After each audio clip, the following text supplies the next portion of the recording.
Assalamualaikum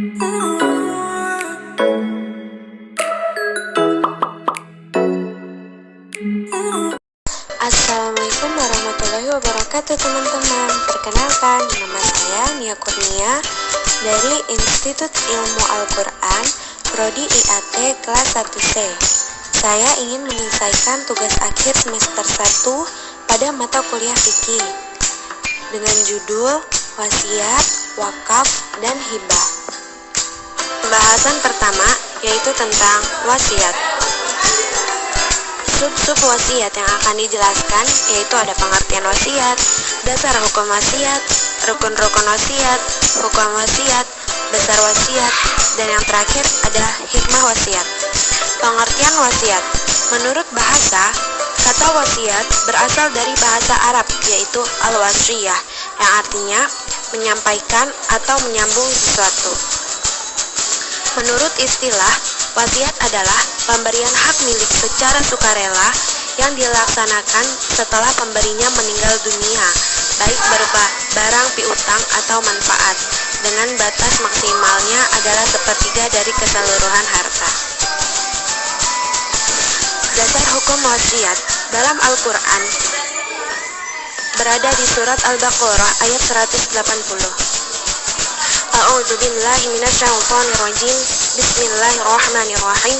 Kutiba 'alaikum idza hadara ahadakumul mautu in taraka khairanil wasiyatu lil walidaini wal aqrabin ma'ruf haqqan 'alal muttaqin. Yang artinya diwajibkan atas kamu apabila seseorang di antara kamu kedatangan atau tanda-tanda maut, jika ia meninggalkan harta yang banyak, berwasiat untuk ibu, bapak, dan karib kerabatnya secara ma'ruf. Ini adalah kewajiban atas orang-orang yang bertakwa.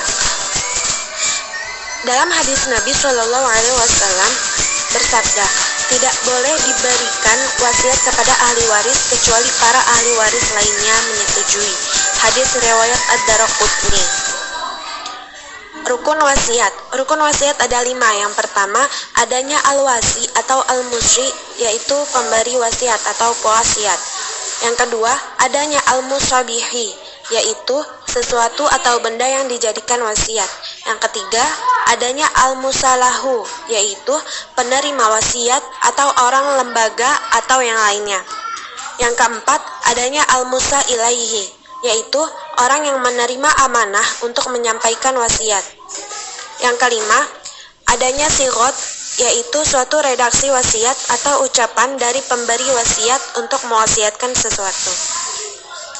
Hukum wasiat. Hukum melaksanakan wasiat itu wajib dan berdosa bagi al-musa ilaih atau orang yang menerima amanah untuk menyampaikan wasiat jika ia tidak menyampaikan wasiat. Sedangkan hukum wasiat bagi al-wasri atau al-musri, yaitu pemberi wasiat atau pewasiat, ada 4, yaitu wajib, sunnah, makruh, dan haram. Besar wasiat. Yang pertama, wasiat untuk selain ahli waris yang wajib diberikan besaran maksimalnya adalah 1/3 dari harta yang ditinggalkan. Yang kedua, hukum asal wasiat tidak boleh lebih dari 1/3 harta warisan. Yang ketiga, wasiat untuk ahli waris tidak berlaku jika ahli waris yang lain tidak membolehkan. Hikmah wasiat. Yang pertama, pemberian wasiat atas harta menjadikan harta yang dikeluarkan untuk kebajikan sebagai tabungan di akhirat. Yang kedua, melakukan amal kebajikan dan amal jariah jalan keluar untuk mendistribusikan harta kepada kaum kerabat. Yang ketiga, pembatasan wasiat sampai 1/3 untuk memberikan perlindungan kepada ahli waris. Selanjutnya adalah wakaf. Sub-sub wakaf yang akan dijelaskan. Yang pertama ada pengertian wakaf. Kedua, dasar hukum wakaf. Yang ketiga, rukun-rukun wakaf. Yang keempat, macam-macam wakaf. Yang kelima, hikmah wakaf. Pengertian wakaf. Menurut bahasa, kata wakaf atau waqaf berasal dari bahasa Arab, yaitu waqafa. Asal kata waqafa berarti menahan atau berhenti atau diam di tempat atau tetap berdiri.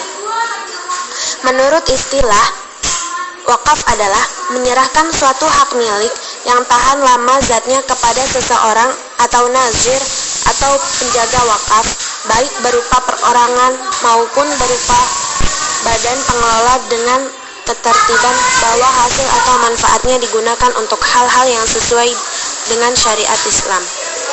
Dasar hukum wakaf pada Al-Quran dituliskan kisah Al-Imran ayat 92. A'udzu billahi minasyaitonir rajim. Bismillahirrahmanirrahim. Lan tanalul birra hatta tunfiqu mimma tuhibbun wa ma tunfiqu min syai'in fa innallaha bihi alim.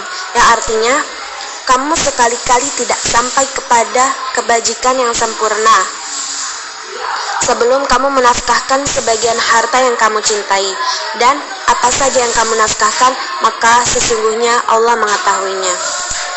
Dalam hadis Nabi Shallallahu Alaihi Wasallam bersabda, "Idza matal insan anqata'a anhu amaluhu illa min salatah, illa min shadaqatin jariyah, aw ilmin yuntafa'u bihi, aw waladin shalih yad'uhu lahu." Yang artinya, apabila seorang manusia meninggal, maka putuslah amalnya kecuali 3 hal, yakni sedekah jariah atau yang terus-menerus, yang kedua ilmu yang bermanfaat, dan yang ketiga anak yang soleh atau mendoakannya. Hadis riwayat Muslim. Rukun-rukun wakaf. Para jumhur ulama dari mazhab Syafi'i, Maliki, dan Hanbali sepakat bahwa rukun wakaf ada 4, yaitu yang pertama waqif, orang yang berwakaf, yang kedua mauquf ilaih, atau orang atau lembaga yang berhak menerima harta wakaf, yang ketiga mauquf atau harta yang diwakafkan, yang keempat sigot atau pernyataan wakaf sebagai suatu kehendak untuk mewakafkan harta bendanya. Macam-macam wakaf. Wakaf terbagi menjadi beberapa macam berdasarkan tujuan, batasan waktunya, dan penggunaan barangnya. Hikmah wakaf. Yang pertama, menghilangkan sifat tamak dan fikir manusia atas harta yang dimilikinya. Yang kedua, menanamkan kesadaran bahwa di dalam setiap harta benda itu, meski telah menjadi milik seseorang secara sah, tetapi masih ada di dalam harta agama yang mesti diserahkan sebagaimana halnya juga zakat. Yang ketiga, menyadarkan seseorang bahwa kehidupan di akhirat memerlukan persiapan yang cukup. Persiapan bekal itu diantaranya adalah harta yang pernah diwakafkan. Yang keempat, dapat menopang dan menggerakkan kehidupan sosial masyarakat umat Islam, baik aspek ekonomi, pendidikan, sosial budaya, dan lainnya. Pembahasan yang ketiga yaitu hibbah. Sub-sub hibbah yang akan dijelaskan, yang pertama adalah pengertian hibbah, yang kedua dasar hukum hibbah, yang ketiga rukun hibbah, yang keempat pencabutan hibbah, yang kelima hikmah hibbah. Pengertian hibbah. Menurut bahasa, hibah adalah pemberian atau atiyah. Menurut istilah, yaitu akad yang menjadikan kepemilikan tanpa adanya pengganti ketika masih hidup dan dilakukan secara sukarela. Dasar hukum hibbah dalam Al-Quran. A'udzu billahi minasyaitonir rajim. Bismillahirrahmanirrahim. Laisal birra an tuwallu wujuhakum qibalal masyriqi wal maghrib. Qibalal masyriqi wal maghribi walakinnal birra man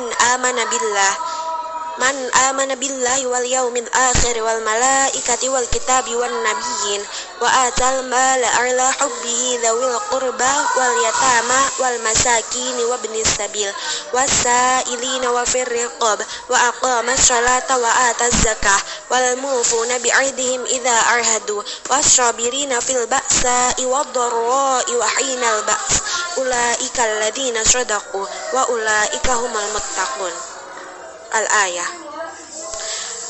Hadis Nabi Shallallahu Alaihi Wasallam bersabda, tahadu tahabbu, saling memberi hadiahkanlah kalian, niscaya kalian saling mencintai.